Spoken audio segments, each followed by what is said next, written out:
Okay, so sitting is really important in Kundalini yoga particularly, because a lot of the postures involve a seated position with a lot of upper arm gestures or movements. So you want to make sure you're doing everything you can to make sure you're comfortable. Otherwise it won't be very enjoyable. So it might be that you can sit comfortably with the legs crossed and it's no problem for you. That's great. But for most of us it takes some getting used to, because we're just not used to doing it, and often the hips are very tight, so we might find that the knees are up here and the lower spine is rolling backwards, and then that's really difficult to sustain over any period of time, and it's not particularly pleasant. So the first thing you want to do, if it's not comfortable and natural and easy for you, you want to be using some props. So you'll want to put some pillows behind you, underneath the buttocks, so that you're raising the hips above the knees.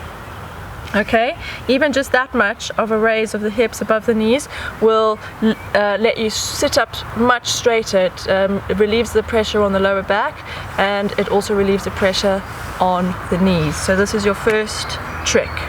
And the higher the hips relative to the knees, the more comfortable it will be.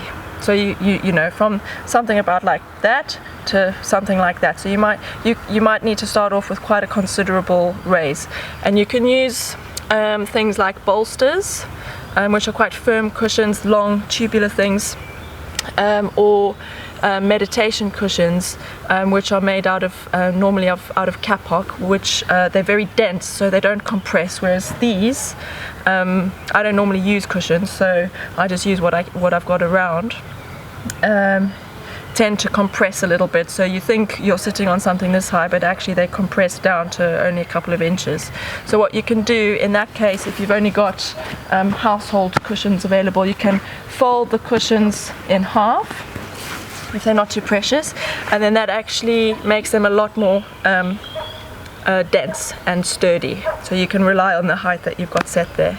Now if you still find your knees coming up off the ground, you can then start to use either more cushions, or you can roll blankets and place these underneath the knees, and that again just takes the pressure off the knees, pressure off the hips, so you can sit up tall and relaxed and free.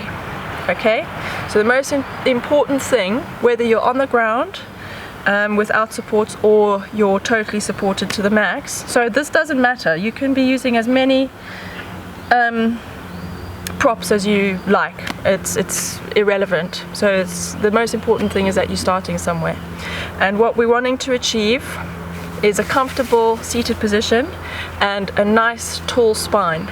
So you sat on the front of the sitting bones, and you want to lift up through the spine, and a very good trick is to just bring the sternum 1 inch sort of forwards and up, just 1 inch, and that lifts the spine. So you're lifting up through the vertebrae, and you want to be gentle in the spine, so you know, you don't want to be sat up like a soldier and rigid. So that won't really, that's not conducive to letting the energy flow. So you want to sit up tall, lifting the sternum with some movement in there, just so you're making sure you're as relaxed as possible. You want to lengthen the back of the neck, and you can do that just by literally just tipping the chin down slightly and pulling it back, and that lengthens the back of the spine. And you want to make sure, well, the back of the neck, and you want to make sure that the shoulders are not being held up at the ears. You really want to actively and consciously roll the shoulders up and back and down. Okay, so that is a beautiful free spine, and that's what you want for, as I say, a lot of the postures, and also really, well, all the meditations really. That's just a basic principle. So you really want to free up the spine so the energy can move and get where it needs to go. Okay? So that's easy pose, legs crossed in a comfortable way. That's one of the most common ones that we use a lot. Not even going to go into lotus and all of that now. We'll do that later.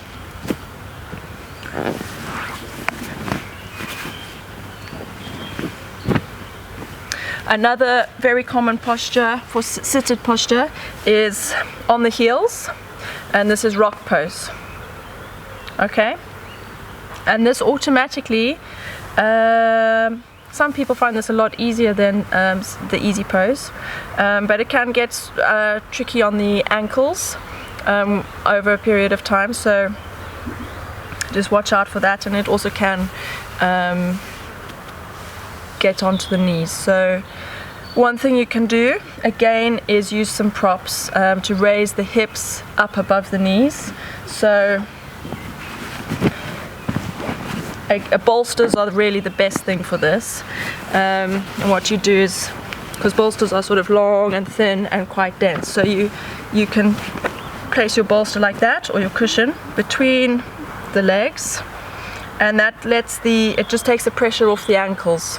So the pressure of your body is just going down onto the bolsters, and that frees up the ankles. Okay? And feel free to also, move between postures to whatever's going to be most comfortable for you.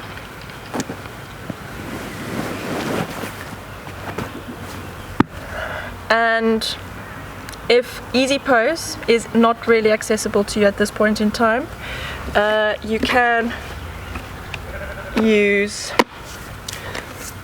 a chair. So again, the same principles apply. You want to be on the front of a stool. So basically with any meditation, you're really wanting to liberate the spine. Okay? You want to be comfortable in the neck, legs, the knees, the hips. If you sat on a chair, you want to be on the front,